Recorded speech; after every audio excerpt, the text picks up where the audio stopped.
J'aimerais qu'on parle de la situation à Lampedusa, où les bateaux continuent d'arriver des bateaux de migrants. La situation est moins catastrophique que la semaine dernière, mais tout de même, on va rejoindre sur place Régine Delfour et Thibault Marcheteau qui nous expliquent la situation. Absolument, Laurence, la situation semble revenir à la normale ici à Lampedusa après des jours particulièrement mouvementés. Je vous rappelle que la semaine dernière, près de 8000 migrants sont arrivés ici sur l'île, alors en raison notamment d'une météo très clémente. Aujourd'hui, plusieurs bateaux ont été interceptés. On parle de 200 personnes qui auraient été donc accueillies ici à Lampedusa, des hommes particulièrement jeunes et très éprouvés physiquement. La Croix-Rouge nous a assuré qu'il n'y avait plus qu'un millier de migrants ici à Lampedusa. Or, je vous rappelle quand même que la capacité du centre est de 400 places. La semaine dernière, avec ces milliers de migrants, la plupart ont été envoyés dans des centres d'accueil en Sicile, mais les autorités italiennes redoutent à nouveau un afflux massif de migrants puisque la météo est des plus clémentes. Voilà, merci beaucoup Régine Delfour, Thibault Marcheteau. La météo est clémente, les arrivées se poursuivent. Louis de Ragnel, est-ce que vous pouvez nous confirmer ou pas qu'un centre d'accueil de migrants va être mis en place à Menton? C'est des informations qu'on a eues pendant l'après-midi. Alors, de quoi on parle en fait? Quand on dit centre d'accueil de migrants, il y a plusieurs types de centres. Qui pourraient accueillir 150 à 200 personnes par jour. Absolument. Donc, il y a des centres d'hébergement, d'accueil, et là, on peut comprendre l'hostilité de la population locale. Mais là, il ne s'agit absolument pas de ça.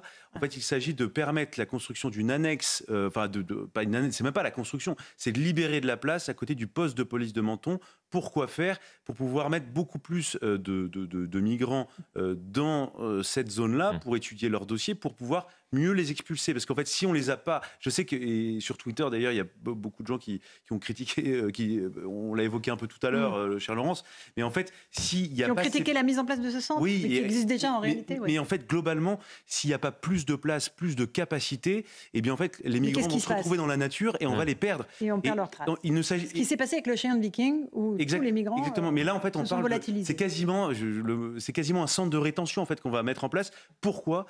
Parce que pendant la journée, ce qui se passe en vertu du principe de non-admission, on ne va pas rentrer dans le débat technique, mais la non-admission permet aux forces de police et de gendarmerie d'intercepter donc tout migrant dans la zone des 20 km à l'intérieur du territoire français et de le renvoyer en Italie comme s'il n'était jamais venu sur le territoire national. Et ça permet d'être extrêmement efficace. Voilà. C'est pas la solidarité européenne. Je termine simplement sur ce sujet. Le problème, c'est que ça fonctionne la journée. La nuit, les Italiens ne les reprennent pas. Et donc, comment, en fait, aujourd'hui, la plupart des traversées de la vallée de la Roya se produisent la nuit, eh bien, il faut qu'on puisse...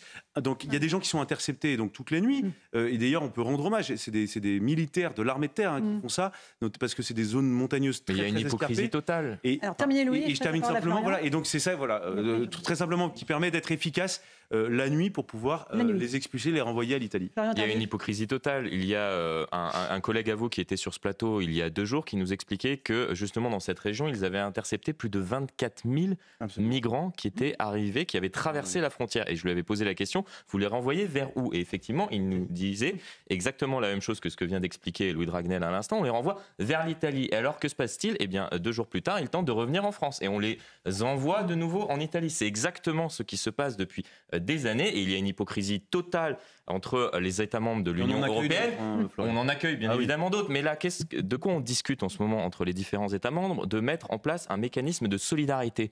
De quoi s'agit-il? C'est-à-dire de répartition des migrants. On répartit les migrants qui sont arrivés en Italie, puisque 80% d'entre eux arrivent en Italie. Soit on paye l'Italie à hauteur de 20 000 euros pour qu'ils les gardent. Vous savez combien coûte un migrant, ne serait-ce que de l'accueillir, d'étudier ensuite sa demande potentiellement de régularisation, et s'il est débouté du droit d'asile, de le renvoyer? Des dizaines de milliers d'euros. C'est 400 millions d'euros qui sont alloués à l'expulsion. Je parle de l'ensemble des moyens, que ce soit techniques, financiers, les centres d'accueil, centres de rétention ou autres. 400 millions d'euros pour en expulser quelques dizaines de milliers par an. Mais Florian, d'où vient le problème? Non, mais le vrai problème, c'est qu'on pense qu'il peut y avoir un jour un principe de solidarité entre les pays de l'Union européenne. Ça ne verra jamais le jour. Pourquoi? Parce qu'on défend chacun des intérêts qui sont divergents. Regardez le revirement de l'Allemagne ces derniers jours. Et en fait, je pense qu'il faut sortir... Tous les politiques aujourd'hui qui vous disent oui, il faut être solidaire, il faut faire ça en solidarité avec les autres pays, en réalité savent pertinemment que ça ne fonctionnera pas. Pourquoi ? Parce qu'en fait, le mécanisme de solidarité crée l'appel d'air. Et en fait, si on veut sortir de l'appel d'air, il faut simplement être dans une logique de coopération, c'est-à-dire on peut. Moi, je trouve qu'il faut le faire pour le coup de manière européenne. La solution, elle ne peut être qu'européenne. Il faut aider l'Italie à mieux refouler ces migrants. Il faut les dissuader de partir. Et je rappelle simplement une chose. La plupart des gens qui sont venus à Lampedusa la semaine dernière et qui veulent arriver en France ne sont pas des demandeurs d'asile, ils ne sont pas éligibles à l'asile. Ce sont des migrants économiques. La nationalité de provenance, ce ne sont pas des gens qui fuient des pays en guerre. Est-ce que la France sera ferme ? On écoute juste Gérald Darmanin, qui était l'invité ce matin de Sonia Mabrouk sur CNews et Europe 1, et je vous passe la parole, Jean-Christophe Couvi. Il ne peut pas avoir comme message donné aux personnes qui viennent sur notre sol qu'ils sont, quoi qu'il arrive, dans nos pays accueillis. Ils sont accueillis que s'ils respectent les règles de l'asile, s'ils sont persécutés. Mais si c'est une immigration qui est juste irrégulière, non. La France ne peut pas les accueillir comme d'autres pays. La France est très ferme. Vous savez, j'entends souvent que c'est le pays où il y a le plus de demandeurs d'asile. C'est tout à fait faux. Nous sommes le 4e pays, derrière l'Allemagne, derrière l'Espagne, derrière l'Autriche. Et notre volonté, c'est d'accueillir bien sûr ceux qui doivent l'être, les persécutés politiques, mais nous devons absolument renvoyer chez eux ceux qui n'ont rien à faire en Europe. Voilà, c'était Gérald Darmanin ce matin. Jean-Christophe Couvi, qu'est-ce que ça signifie aussi pour les policiers sur le terrain ? Sur les policiers, justement, ils vont à Menton, ils vont comme on disait, dans les 20 km qui longent les frontières pour essayer effectivement d'interpeller de l'immigration. C'est la lutte contre l'immigration clandestine. Hein. Donc on envoie les CRS aussi, on envoie nos collègues de la police aux frontières, les collègues des commissariats.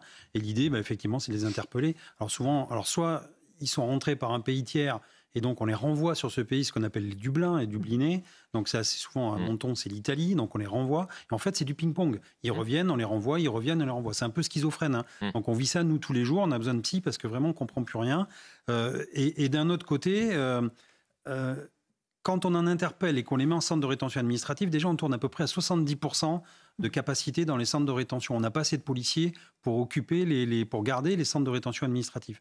Et donc je rebondis, une personne qu'on expulse coûte à la collectivité 14 000 € en moyenne, et une personne en centre de rétention quotidiennement coûte 690 € aux contribuables. Voilà, donc on peut faire tous les discours possibles, on peut faire des invocations. Moi, allez vous balader effectivement dans des villes moyennes, à Nantes, tout ça, et vous verrez qu'on a des personnes immigrées qui n'ont rien à faire sur le sol français, qui ne sont pas expulsées, qui ont une OQTF en main, et au bout d'un mois, elle est plus valable, et ainsi de suite. Et donc on les répartit.